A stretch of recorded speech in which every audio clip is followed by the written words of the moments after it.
সুপ্রিয় দর্শক, আসসালামু আলাইকুম। এআরপি বার্তা চ্যানেলের পক্ষ থেকে আপনাদেরকে স্বাগতম। দেশ এবং দেশের বাইরে থেকে যারা এই মুহূর্তে এই ভিডিওটি দেখছেন, সকলকে আন্তরিক ধন্যবাদ ও শুভেচ্ছা। সুপ্রিয় দর্শক, শুরুতেই জানিয়ে দেব এই মুহূর্তে সর্বশেষ সংবাদ।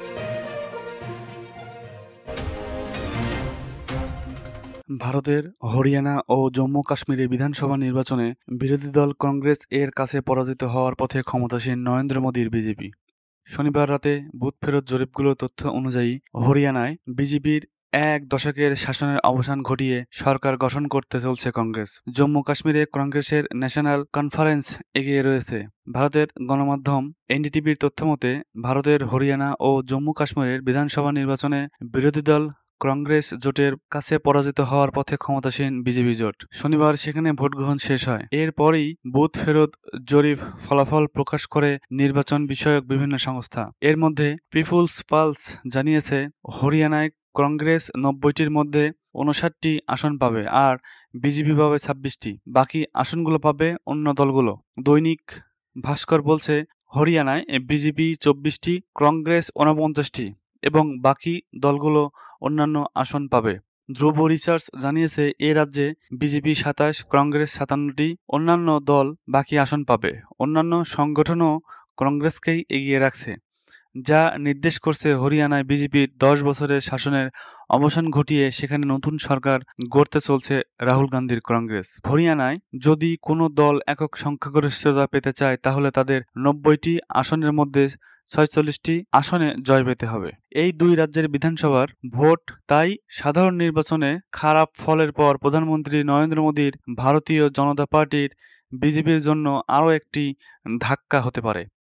স্থানীয় গণমাধ্যমগুলো জানিয়েছে দুটি নির্বাচনে ভোট গ্রহণ ধাপে ধাপে শেষ হয়েছে শনিবার। ভোট গণনা শেষে ফলাফল ঘোষণা করা হবে। তার আগে শনিবার রাতেই প্রকাশিত হয়েছে বুথ ফেরত জরিপগুলোর ফলাফল। অবশ্য বুথ ফেরত জরিপের সব ফল সবসময় ঠিক হয় না। এ বিষয়ে বিশ্লেষকরা বলছেন ভারতের বৃহৎ ও বৈচিত্র্যময় ভোটার জনসংখ্যার কারণে বুথ ফেরত জরিপগুলো বিশেষভাবে চ্যালেঞ্জিং হয়ে ওঠে। সাধারণ নির্বাচনেও বুথ ফেরত জরিপগুলো ধারণা করেছিল মোদীর বিজেপির বড় সংখ্যাগরিষ্ঠতা লাভ করবে, তবে তা ব্যর্থ হয়েছিল। বরং সংখ্যাগরিষ্ঠতা নিশ্চিত করতে এবং জোট সরকার গঠনের জন্য বিজেপিকে আঞ্চলিক দলগুলোর উপর নির্ভর করতে হয়েছিল। অপরদিকে জম্মু ও কাশ্মীরে ৯০টি আসনে ভোট গ্রহণ হয়েছে। সেখানে কোন দল একক সংখ্যাগরিষ্ঠতা পেতে চাইলে ৪৬টি আসনে জয় পেতে হবে। তবে নির্বাচন বিষয়ক সংস্থাগুলো জানিয়েছে জম্মু ও কাশ্মীরে কোনো দল বা জোট একক সংখ্যাগরিষ্ঠতা নাও পেতে পারে। পিপুলস পালস জানিয়েছে জম্মু ও কাশ্মীরে কংগ্রেস ন্যাশনাল কনফারেন্স জোট পেতে পারে ৪৬ থেকে ৫০টি আসন, বিজেপি ২৩ থেকে ২৭টি, বাকি আসনগুলো অন্যান্য দলগুলো পাবে।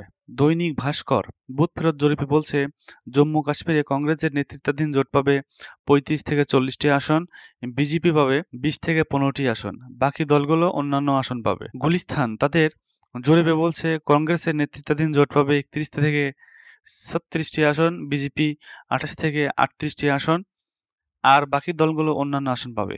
আগামীকাল আনুষ্ঠানিক ফল ঘোষণা করা হবে। ওই দিনই জানা যাবে এই দুটি জায়গার নতুন সরকার গঠন করতে যাচ্ছে কোন দল।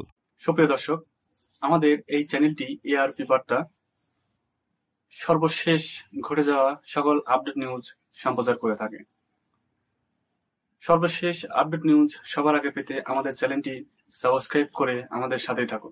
সুপ্রিয় দর্শক, এই ভিডিওটি ভালো লাগলে অবশ্যই লাইক করুন এবং কমেন্ট বক্সে আপনাদের মূল্যবান মন্তব্য কমেন্ট করে যাবেন। এতক্ষণ সাথে থাকার জন্য আপনাদের সকলকে আন্তরিক ধন্যবাদ।